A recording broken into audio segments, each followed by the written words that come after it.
Las relaciones internacionales que puede alcanzar nuestro país son siempre una alarma para los limosneros del odio, que no tienen ningún problema en ir puerta por puerta, país por país, congreso por congreso, pidiendo por favor que nos cierren más vías, nos aprieten un poquito más las sogas, que todavía no pueden quejarse lo suficiente de lo mal que estamos.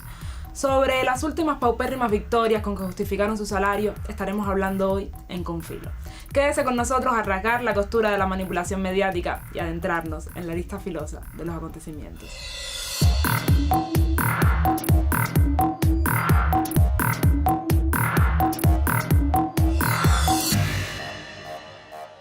El Senado de Estados Unidos aprobó una ley para nombrar Oswaldo Payá a la calle frente a la Embajada de Cuba en Washington, coincidiendo con un dictamen bastante arbitrario de la Comisión de Derechos Humanos de la OEA sobre su muerte.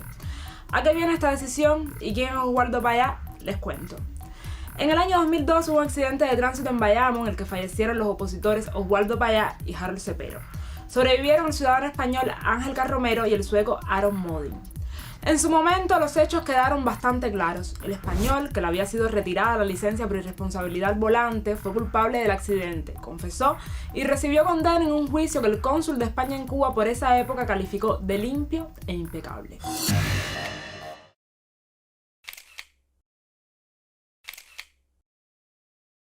La última vez que miré, efectivamente iba a 80 km/h, pero cuando tuve el accidente no miré el cuenta kilómetros, luego no puedo precisar de manera exacta a qué velocidad iba. Frené porque vi el cambio, el bache y la arena, y entonces accioné el freno. Perdí el control del coche porque habíamos entrado en una zona con grava y perdí la estabilidad y la dirección ya no funcionaba y no pude mantener el coche y ya no recuerdo más. A nosotros no nos dio ningún vehículo por la parte trasera, simplemente yo iba conduciendo, me percaté de un bache y tomé las precauciones de cualquier automovilista, que es accionar el freno levemente. El coche perdió el control, no recuerdo señales, no señales. A partir del análisis lógico del tiempo de viaje, cerca de 800 kilómetros en menos de 8 horas, con 3 paradas intermedias, las declaraciones de los testigos y el estudio pericial del lugar del hecho y el vehículo, el equipo investigativo evaluó que Ángel Francisco Carromero Barrios debió conducir a una velocidad promedio superior a los 120 kilómetros por hora y que fueron su falta de atención al control del vehículo, el exceso de velocidad y la incorrecta decisión de aplicar los frenos de manera abrupta en una superficie resbaladiza las causas de este accidente que costó la vida a 2 seres humanos. La familia de Oswaldo, a pesar de toda la investigación, no quedó conforme con la poca epicidad del suceso y así, sin pruebas pero sin duda, Rosa María Payá y agregados construyeron toda una historia de persecución gubernamental. Y la OEA comenzó a hacer los trámites para darles la razón. El informe de la CIDH establece que existen indicios serios y suficientes para concluir que agentes estatales cubanos tuvieron participación en las muertes de Payá y Cepero el 22 de julio del 2012 en una carretera cerca de Bayamo. La comisión ha sido muy clara en dejar establecidas unas recomendaciones al Estado cubano, de lo que el Estado cubano, ahora hallado culpable, tiene que hacer.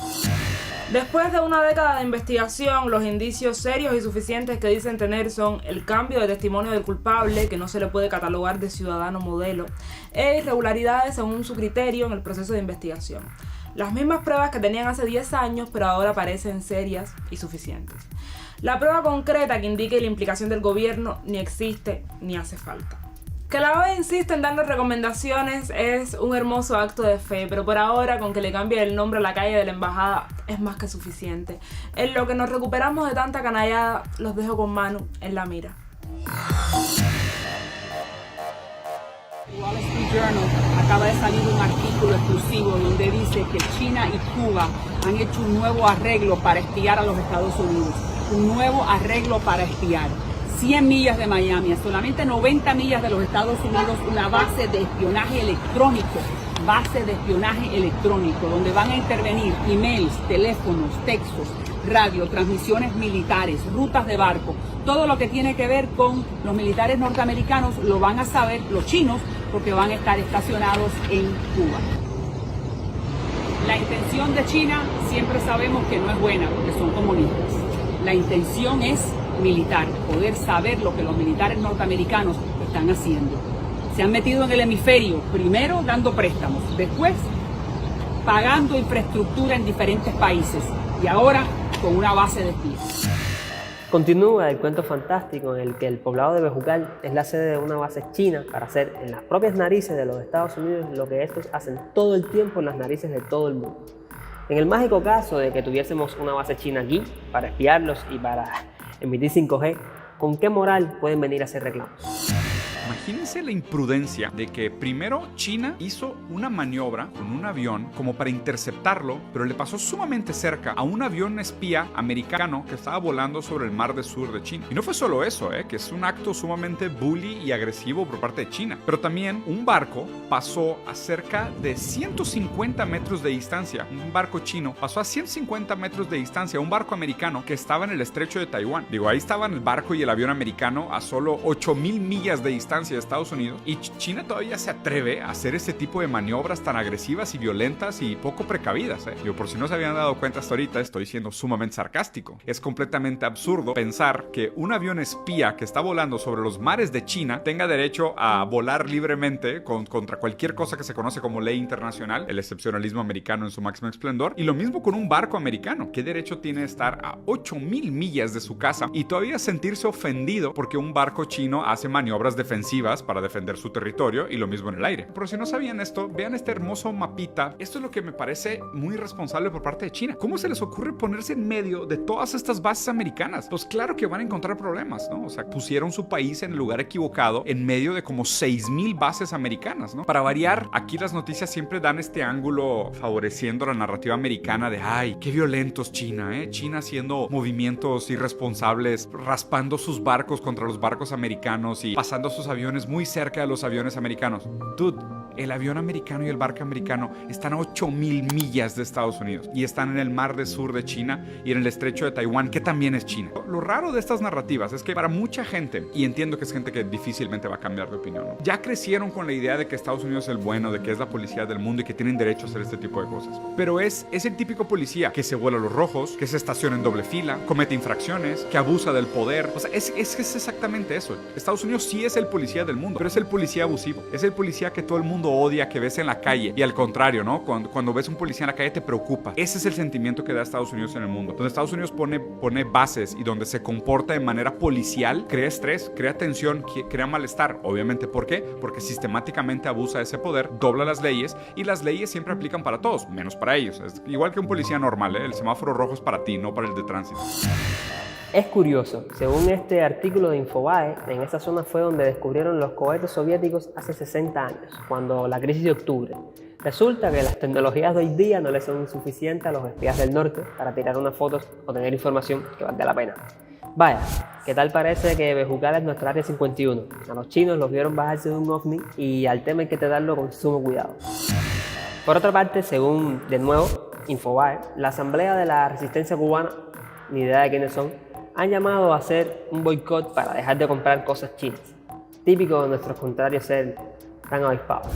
De todas formas, como diría Residente, no hay nada más peligroso que un idiota con poder. A esta gente, aunque no se les pueda hacer mucho caso, hay que tenerlos en la mira. Vamos. Mientras tanto, el terrorista Gutiérrez Boronat está aprovechando que todas las circunstancias le son propicias para un viaje a Europa. El calor del verano, el dinero del contribuyente y el acercamiento de Cuba con el Parlamento Europeo. Él y su Asamblea de la Resistencia Cubana se encuentran ahora mismo en Lituania, conspirando para entorpecer cualquier relación de la región con Cuba. Este es el Parlamento de Lituania. Aquí se declaró la independencia de Lituania de la Unión Soviética y el fin de la ocupación comunista de este país en 1990. Este ha sido el primer Parlamento Europeo en no aprobar, en rechazar el acuerdo de financiamiento de la Unión Europea con el régimen comunista de Cuba. Y aquí hemos venido con parlamentarios de diferentes países concertando la unidad europea para poder terminar con la financiación del régimen comunista de Cuba por parte de la Unión Europea.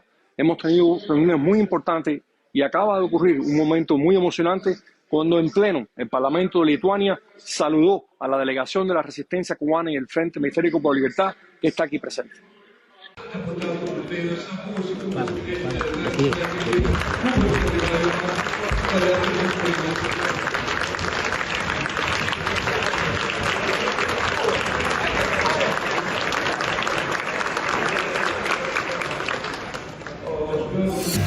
El régimen anticubano que está establecido en Cuba contra la voluntad del pueblo, para mantenerse en el poder está dispuesto a vender a nuestra isla al eje Beijing-Moscú. Por supuesto, a Gutiérrez Boronat es uno de los que les preocupa nuestra relación con Rusia y China, porque cabe la posibilidad de que a pesar de sus esfuerzos podamos comer. Pero puede estar tranquilo que bases militares de Lituania no tendremos. Escuchamos esta opinión en nuestro cabo.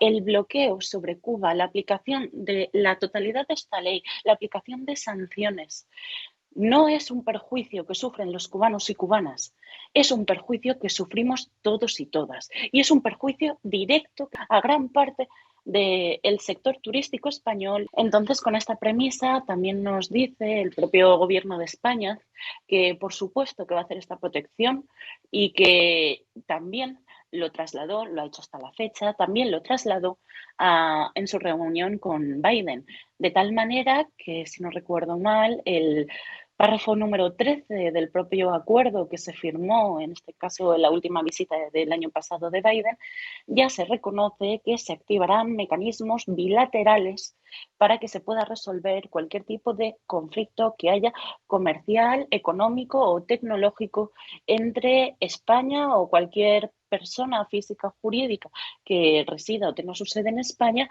y cualquier confrontación que haya con Estados Unidos. Y añade que no únicamente va a parar en este alegato bilateral con Estados Unidos, sino que además lo va a encauzar también mediante la Unión Europea. Estamos hablando, una vez más, como ya he dicho, de que se vería afectado a todos los niveles cualquier tipo de país, cualquier estado que busca tener una relación comercial habitual que se pueda desarrollar con cualquier otro estado, pero que en este caso se verá especialmente perjudicado por hacerlo en Cuba. Entiendo que solo podemos considerar esta respuesta como un logro, no solo por hacer patente una realidad bastante invisibilizada, que es el ataque a nuestras empresas por la legislación que mantiene el genocida bloqueo, y también todo su desarrollo posterior, sino también que España va a apostar por mantener y conservar sus buenas relaciones comerciales, económicas y diplomáticas con Cuba. Ya es un éxito de por sí el hecho de poder tener esta respuesta a pesar de la limitación de la misma, porque tampoco nos hacemos trampas al solitario y sabemos que lo que merece es una denuncia mucho más contundente. Seguiremos luchándolo como sea y denunciándolo todas las veces que sea necesario. Y desde luego aquí nos van a encontrar contra todo tipo de políticas genocidas, en contra de todo el derecho internacional reconocido, y la realidad es que no cesaremos ni con esta respuesta, por muy buena que sea, ni por las siguientes, hasta que no logremos denunciar y ojalá tumbar este infame bloqueo. Es cierto que el bloqueo no es lo único que nos afecta. Los esfuerzos que hacen por destruir las relaciones diplomáticas que logramos, nuestra imagen internacional e incluso las negociaciones comerciales que se nos permiten no son el bloqueo, pero tampoco ayudan. Por supuesto, también tenemos nuestros problemas y deficiencias que debemos resolver como cualquier país normal. La diferencia con cualquier país normal es todo lo anterior. Por eso nos podemos permitir muchas menos deficiencias. Esto es todo por hoy. Recuerden seguirnos en nuestras redes sociales. Nos vemos el martes, justo antes de la novela. Hasta entonces, manténgase con filo. Chao.